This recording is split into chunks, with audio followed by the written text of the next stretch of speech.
My name is Todd Michael, and I am humbly seeking the Republican nomination for President of the United States. Not for me, but for the American people. What you're about to hear, see, and witness can be directly attributed to a young pastor who leads Transformation Church, located at 1519 West Pine Street in Tulsa, Oklahoma.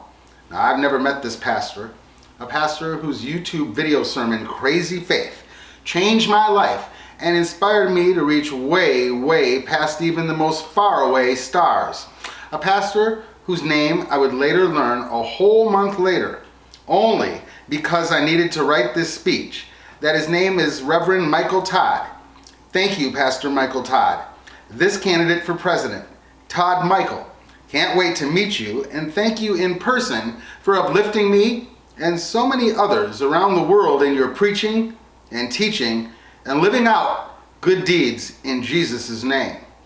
I'd also like to pay homage to our Creator, the Creator of the moon and of the stars, for waking me up this morning, giving me another day to fail forward, live joyfully, breathe inquisitively, and call this free and prosperous nation my home. Thank you, Reverend Joyce Meyer, for instilling in me the critical lesson that we have the power, through God's grace, to succeed by understanding whose we are, not who we are. And thank you, Pastors Joel and Victoria Osteen, for loving me back to life when I could not love myself, for the opportunity to listen to your sermons on Sirius Radio each day until my life looked more like a healed Paul than a sad and sick Saul. And thank you to my own pastors, Phil and Julie Gebbengreen in St. Paul, Minnesota at Edgecombe Presbyterian Church, for being my spiritual and religious mentors for the past 10 years. Thank you to Eric Gardner, who did not die in vain on the streets of New York City, but rather helped spur another American, this American, to his feet into action in Minnesota when I too suddenly realized I couldn't breathe. Each day, the hip-hop motorcade, the motorcade that will crisscross this nation, will crisscross it in your memory, Eric Gardner, and your memory each day will begin to be stronger and stronger, continuing to make your message to us clearer and clearer, that we can do better, America. We have to start letting ourselves and each other breathe, not for Eric, not for black people, but for all people. And yes, all people means black people, Eric's people, our people, America's people, all people. I have already thanked the members of the many recovery communities who throughout the years have loved me when I absolutely loathed myself. When I loathed myself for being mixed racial, for being gay, for being adopted, for being an addict, for feeling less than, for feeling unworthy, for being the less than me that I told me I only could be, the less than me that I reinforced in me, the less than me I fed in me, the less than me I became addicted to, you see, to me, to my untreated trauma and unaddressed drama that was not keeping me in somebody else's shackles, not in America's shackles, but in my own shackles. You see, I had to learn the hard way over and over again, that the party of personal responsibility, my party, the Republican Party, had to start with taking as much responsibility and with the same level of intensity that I anticipate, expect, or demand in what we lovingly call the Bill of Rights. Taking personal responsibility, so important. Not so I can regulate somebody else's behaviors or body, but to regulate my own, to be aware of how my own yearnings, my own fantasies and desires are manifested, how my own actions affect myself and other people, to take personal responsibility, not to piously shame others for not having as much as I do, but to be curious about what it would be like to walk a day in their moccasins, to stop, to lend a helping hand, a hand up, a moment of levity or laughter, to provide comfort during what may have already been a very tough day, and in someone else's moccasins, an even harder life. I want to thank the American people, a people who have afforded me, a person who does not know my ethnic or racial background, but whom first identifies as a grateful American. Secondly, as a mixed American. Third, as a Black American. You see, the one-drop rule is still alive and well. Fourth, as a gay American. Fifth, as an adopted American. Sixth, as a formerly addicted American. And seventh, as an excited, enthusiastic, energetic American. An American who wants to lead with love through kindness, curiosity, and having a love-filled, respectful conversation with the American people. Notice each part of me is in an American part of me. You see, here's the kicker. For the majority of my adult life, unknowingly, I bought the other narrative, the un-American narrative, the narrative that had the black side of me fighting with the white side of me, whom would fight with the gay side of me, whom would fight with the religious side of me, whom would fight with the addicted side of me, who would feed into the pour me another drink side of me, with an extra side of anything else I could get my lips on, around, or in to digest, pop, smoke, or poke. That is who I am, a real American, not a thoroughbred American, but a hybrid American, energy efficient, respectful, hopeful, grateful, clean, environmentally conscious, battered, bruised, dented, a little rusty, but whom, when all is shined up, takes personal responsibility, gets on my A game, and looks and sounds and feels and most importantly acts like a real American. A grateful American who loves other Americans. All Americans, not just Americans that look, sound, and feel like and have tastes like you and me. Now, by now, it is clear to even the most dedicated and staunch Republicans, and even the lowest informed voter, and even the person who has never voted before in the United States, no matter your political party preference, that our most sacred founding documents, the Declaration of Independence, the U.S. Constitution, and the U.S. Bill of Rights, our way of life, our love for ourselves, and a love by other nations and peoples all over the globe, all of these American treasures we have cherished are being targeted, spit on, ignored, debased, and defiled. It stops now. You see, it has to be a Republican that stands up to this madness, asking our American people to believe that this aberration of hateful, self-centered, myopic, closed-minded, short-sighted, intentionally hurtful, orange blip in American history will soon be over. Not because the clock runs out, but because we have run out of patience for having the sacred soul of our nation ripped out, trounced on, and pounced on a daily basis. There is American carnage, all right, but it's not coming from the outside. It's coming from the inside of the house. Not just any house, but the White House. Yes, that White House. The house that slaves built so President John and First Lady Abigail Adams could move in to make America truly great during the first of her trying days. And this time, it's not a horror movie where art imitates life. And it is not a mistake that we will be able to put back into the toothpaste tube if this American aberration goes unchecked, and if it is not stopped dead in its tracks by us, Republicans, by us, those who call ourselves the Americans. Now, I'm not just talking about Republican Senate and House members. I like Republicans who do something, not Republicans who don't do something positive for the American people. However, I love all Americans. America should have been and should now be, on a constant orange alert status between now and when I take office January 20th, 2021, shortly after the clock strikes noon. We are all told in America, for critically important and life-saving reasons, when you see something, say something. Well, I definitely see something, and I can no longer sit back and watch the party of Ronald Reagan, Mia Love, J.C. Watts, and Jack Kemp sit back and say nothing while our Constitution and our loving way of life is trampled and shredded to pieces day after day. If you don't see something at this point, I would suggest it's because you don't want to see anything, or there needs to be a huge sale at Lens Crafters, or you need to see if you're entitled to any of Helen Keller's estate benefits.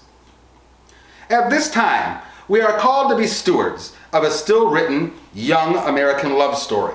In this love story, which spans the Appalachian Mountains, winds down through the Florida Keys, wraps around to the Tennessee Valley, and up on through Pennsylvania, Michigan, and Wisconsin. In this young American love story, we are called to be stewards of a new American story, a fresh American story, an invigorated American story, which will give us an even richer and stronger and more meaningful American history yet to come.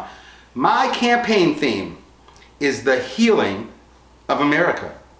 I am running to be America's new narrative president. I am asking us to be the nation of 9/12, not the nation of 9/10, and not the nation of 9/11. I want to provide a new vision and leadership as a humble yet confident servant leader, rooted in whose I am, not who I am, committed to protecting the principles and people, all people, in the greatest nation in history, the United States of America. I want to help America get to the other side of our story, the great side of our story, not because I'm so important and not because of how much I matter, but because of how much you matter. Every American, African American, Native American, Eskimo American, Hindu American, gay, lesbian, queer, transgendered Americans, all Americans. Americans with different physical attributes, colors, shapes, and backgrounds. All Americans. Americans who come from countries near or countries afar, rich or poor. America has always had a welcoming door. Give me your tired, give me your masses, but today we're obsessing about asylum papers and passes.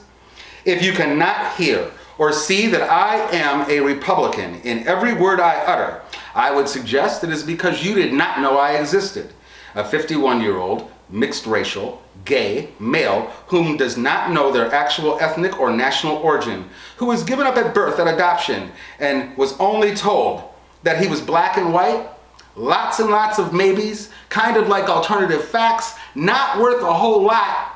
If you cannot see or hear that I am Republican in every word I utter, I suggest it may be because you can't get past my skin color or my affectional nature, sexual preference, or the fact that you now know that the only C-SPAN viewer who is joked about at every single White House Correspondents' Dinner in the past decade was a brown crackhead who, when he wasn't looking on the floor for crack crumbs, trying to hide under the table, or run back and forth from the curtains to see who was at the front door, was actually at home, dialing for hoes. Other holy people, that is. All while appreciating, enjoying, learning from, and watching C-SPAN as a Republican, exhibiting most of the behaviors exhibited by Republican men, some of which we now know were selfish, piggish, and ugly. Yes, during many a night, too many a night, that was also true for me. I want to help change America, and that's why I am willing to look in the camera and say, for any selfish, piggish, disgusting behavior I exhibited as an American, I apologize. I am sorry. I ask for forgiveness. You know, I was a person that was born without a name, put up for adoption, and given all the opportunities that this nation has to offer. I've been given the opportunity to fall, to get down, to get back up, to fall down again, to get back up, to fall down a 76th time, get back up on the 77th, and succeed. Now that this person, myself, would grow up in the great states of Wisconsin and Michigan, and only has to vacation with the great people of Pennsylvania until Election Day 2020, I'm a Jack Kemp Republican, an Elizabeth Dole Republican, a J.C. Watts Republican, and especially a Mia Love Republican. You see, I'm the Republican you created when you were having simple conversations about less government, believing in the potential and power of the individual to succeed and prosper, and the right of each American to pursue their life of liberty and happiness. I really believed Ronald Reagan when he talked about a shining city on the hill. I really believed Lee Atwater when he talked about the Republican Party being a big tent. That's what we were headed for with J.C. Watts, Condoleezza Rice, Will Hurd, Mia Love, Colin Powell, George H.W. Bush, John McCain, and yes, even Ann Coulter. But now, the party of Bob Dole and Bill Kristol and Jeane Kirkpatrick and Abraham Lincoln has been hijacked. And so far, the Republican response, and in homes across America and in our capital, the sound has been a sound too often of silence. I want to provide a new vision in leadership as a humble yet confident servant leader in the Republican Party and in America, rooted in whose I am, not who I am, committed to protecting the principles and people, all people, in the greatest nation in the history of the world, the United States of America. I want to help America get to the other side of our story. The other side of our story that tells us after we, the Americans, are done being the joyful and responsible stewards of the U.S. Declaration of Independence, the Constitution and the Bill of Rights during our short time on this earth, that our Creator, or our karma, or our carbon footprint, or our family members, or our friends and neighbors can enthusiastically and excitedly shout out the words, "Job well done, my good and faithful servant." I want to help America get to the other side of its slavery, Jim Crow, and lingering racial issues, the American story, by being America's healing president, helping Americans get to the other side of our personal, professional, and yes, civic drama and trauma, to help us get past our stories of personal and professional pain. I want to be a game-changing president, where we go from being a nation of perpetual victims, all yelling, "See me," to a nation of self-assured victors, confidently proclaiming, "I see," not because of who we are, but because of whose we are, because we are the Americans, because of what we have been bestowed with by our Creator as the collective inheritance we automatically are promised as Americans.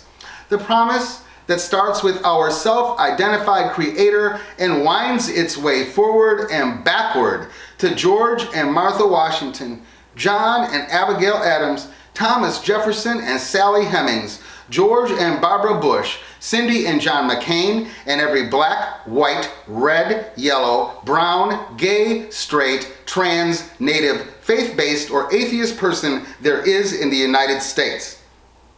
I want to help us heal by being the cultural competency president, not in an eat your spinach kind of way, but in a shame-free, eat in a healthy, fun way, using my customized Lead with Love model, which begins with kindness, curiosity, and conversation, starting with people who don't look, sound, or feel like whomever you happen to be, or from wherever you happen to hearken. And I want to help America get to the other side of our story, the other side where we are more interested in what's going on in our homes than what's going on in our phones. The other side of our story where we're not having to work 3 jobs to make ends meet, plus handle 2 side hustles and care for all of our broke friends and family members, only to have our teenage son, who spends 14 hours in his room all day playing violent, maiming, and brutal killing machine video games, all while we are at our 3 jobs, monitoring the Dow Jones, trying to keep up with the Joneses, who now officially have no idea, nor do they care anything about us, while meanwhile, our son decides to visit the local elementary classroom where he shoots up the kids and staff members in the school. I want to help America get to the other side of our story, the side of the story that thinks that after watching many hurricanes, countless floods, burgeoning fires, and a tirade of tornadoes that have hit American seashores and towns just this year, All the while, many of us are still saying there is no climate change. I want to help America get to the other side of our story, even after many of us have lived through 3 economic recessions already in our lifetime, after seeing how our places of employment, our neighbors, or our government is now acting. I want to help us get to the other side of our story, where we look at why we would ever want to put into the highest elected office of the land an American politician who tells us they have a plan for everything. This very notion should send shivers up any American's spine, especially in the face of a $21 trillion debt that these same politicians are already leaving our children and grandchildren. And that's why I will be introducing my administration's customized generational wealth building kits, built with the help of all Americans, for each American individual and each American family, so we can build our own wealth on top of our own American dreams, on top of our own American generational wealth building plans. We, you and me, each of us and each of our families want to get to the other side of our story, not elect American politicians whom promise us free everything, with lots of fake rewards, without asking us to do any more work, and then further rob us of our dignity by taking away our Second Amendment rights and the college degrees many of us have already earned and paid for, or our self-respect in being able to plot our own unique American course of action and our own God-given, freedom-laced life. That's how we Republicans prefer it, and that's how great Americans have done it, with the immense power and potential of the people. A power and potential of the people that is unleashed in a fair and vibrant capitalistic society that carefully provides minimal yet meaningful guardrails of equity and safety during our high-speed infused, all too busy, all too important lives. And notice I said equity, not equality. Equity meaning providing a level playing field to thrive and succeed. Not equality, meaning the same, no difference, no creativity, and an assurance of an outcome, as opposed to an invitation of originality, creativity, imagination, and innovation. Day 1 of my administration begins right now.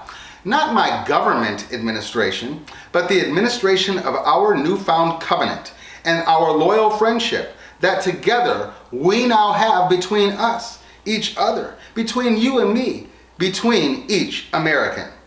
My objective is to expand the Republican big tent, to grow it, to nurture it, and to harvest it, both what has been done previously and currently by great American luminaries such as Jack Kemp, J.C. Watts, Meghan McCain, Mia Love, Representative David Jolly, Tara Sethmeyer, Anna Navarro, Lucky Rosenblum, and Senator Tim Scott. The Republican Party of Ambassador Jean Kirkpatrick, William F. Buckley, Joe Scarborough, and Bill Kristol. And if it seems like I'm representing a certain wing of the Republican Party, it is because I am. It is the wing of the Republican Party. It is the wing of the Republican Party that William F. Buckley and Bill Kristol and the majority of other Republicans have given their professional and personal lives for, the kind of Republicans like George H.W. Bush and John McCain who have held offices of great before. My goals are the following.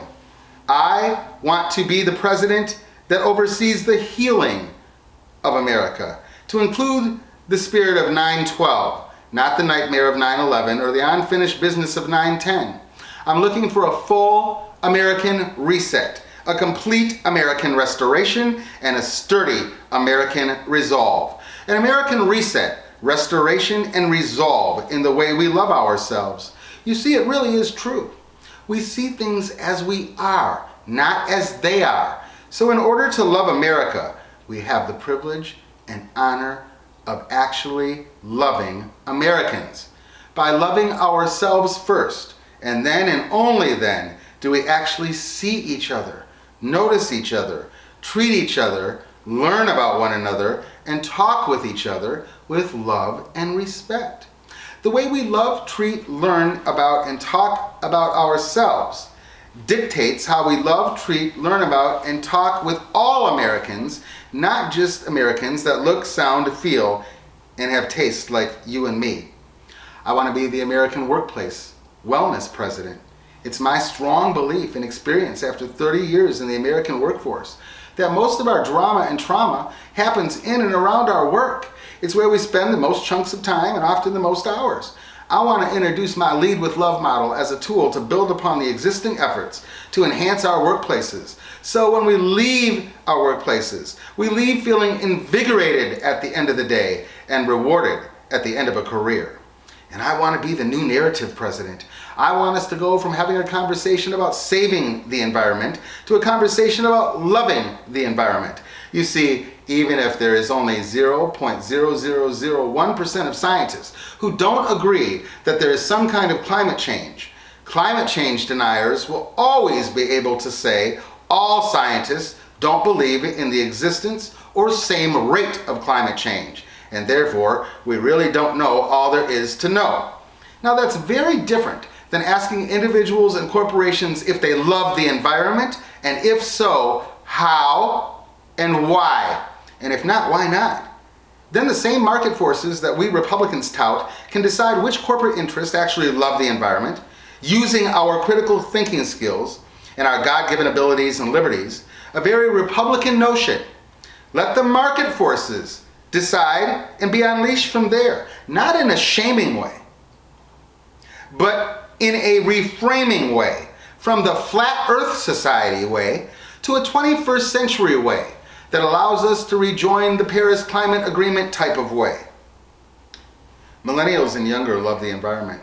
They understand it's way deeper to talk about loving the environment than saving the environment. Talking about saving the environment gives us mere mortals a way out. Talking about loving the environment puts the onus of responsibility right where it belongs, right at the feet of selfish polluters who only care about today, not tomorrow, for their stockholders, not for you. Now, I'm going to be a president who puts teeth in common sense environmental leadership that regains our reputation and is at the cutting edge of creativity, not the disastrous abyss of unthinkable inactivity. Loving and caring for the environment comes down to who and what we are. For without the environment, there is no you and me. Millennials understand you have to love yourself to want to save yourself, just like you have to love the environment to want to save the environment. I also want to change the narrative in America from ascertaining who is pro-choice or pro-life to collectively defining personal agency, ascertaining who has the right to personal agency. How much personal agency do each of us have as humans, as Americans? And how much does our fixation on protecting the lives of those who are not yet here negate us from seeing the lives of those who are right in front of us right here and right now? I want to lead a conversation that takes us from talking about pro-life or pro-choice to a conversation that talks about how much jurisdiction each of us have over our own physical hardware and our own personal bodies. I want to change the narrative from immigration to innovation. If you're a congressperson whom has taken recesses during in which the time you have cruelly held the dreamers hostage, you ought to hang your heads in horror. If you're a congressperson who has screamed about steel cages at the border while walking past the schools, workplaces, and colleges in your own home districts, I call BS, foul, and absolutely good one.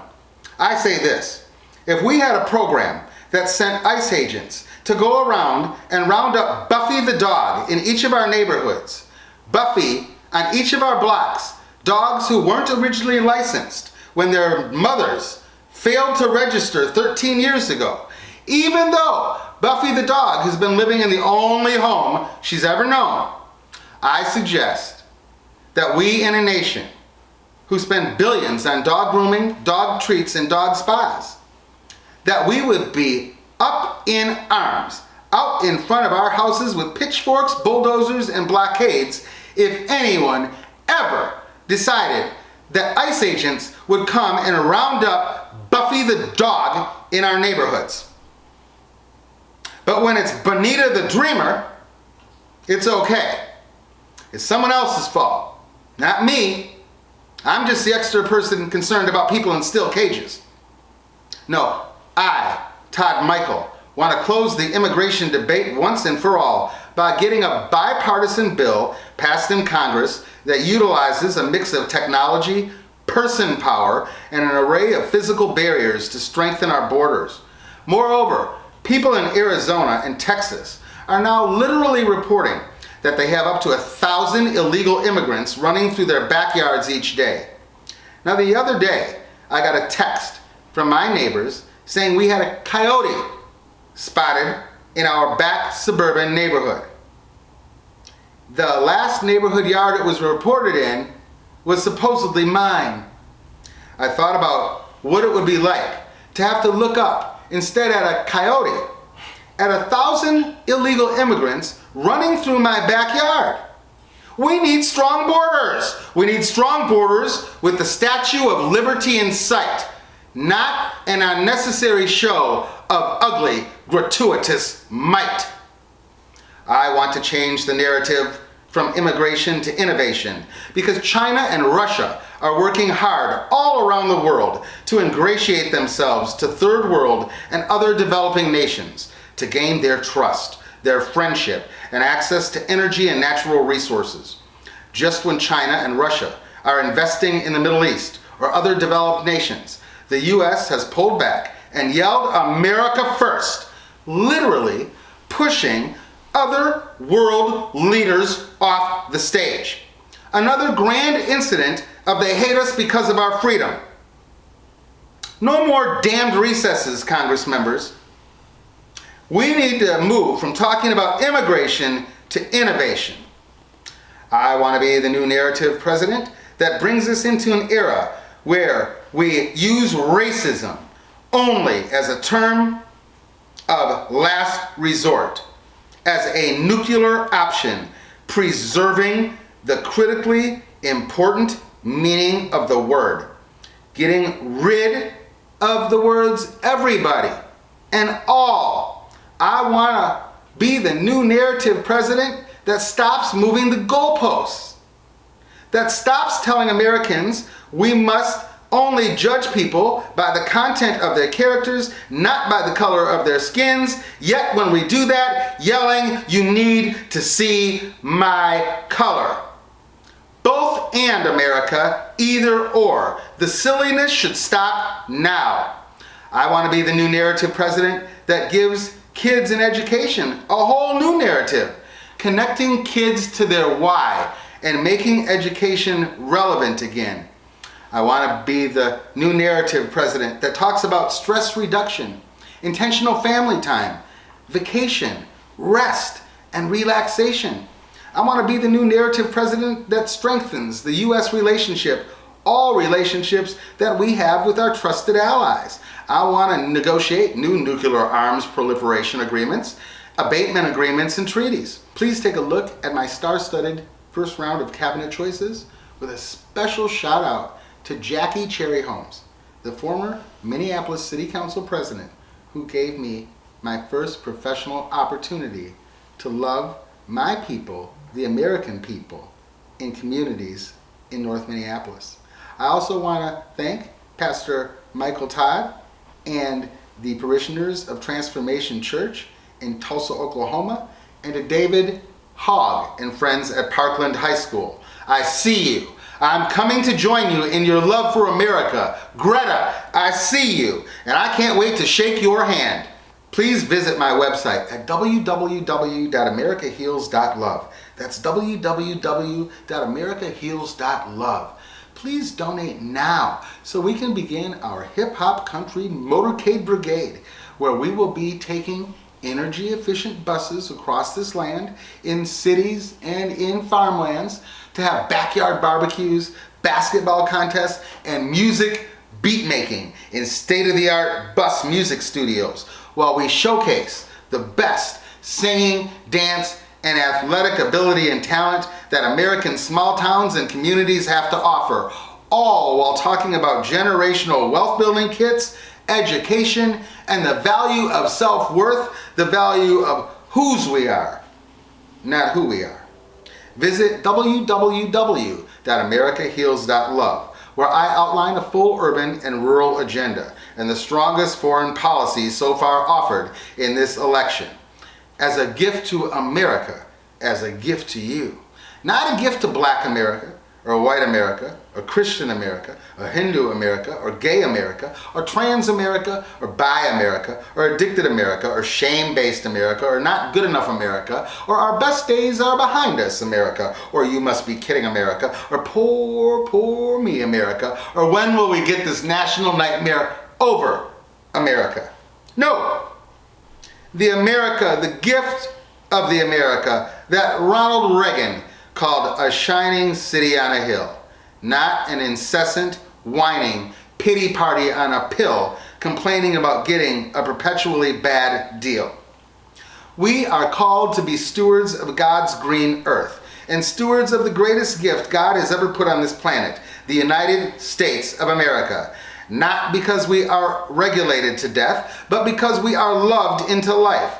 I'm Todd Michael. I seek to be the healing president, lovingly inviting you to consider a new American reset, a new American restoration, and a new American resolve to always answer the call of America's better angels, soaring below the wings of the one who sits at the ultimate immigration checkpoint of all. I look forward to meeting you in person during our fireside chats, during our hip-hop country motorcade stops. I humbly ask you for your vote, and I excitedly ask you for your support as we together seek the nomination, not just for the Republican Party and President of the United States, but for the hope that we might gently commit to loving ourselves into the next hopeful chapter of our great American lives. May God bless you, and may God bless the United States of America.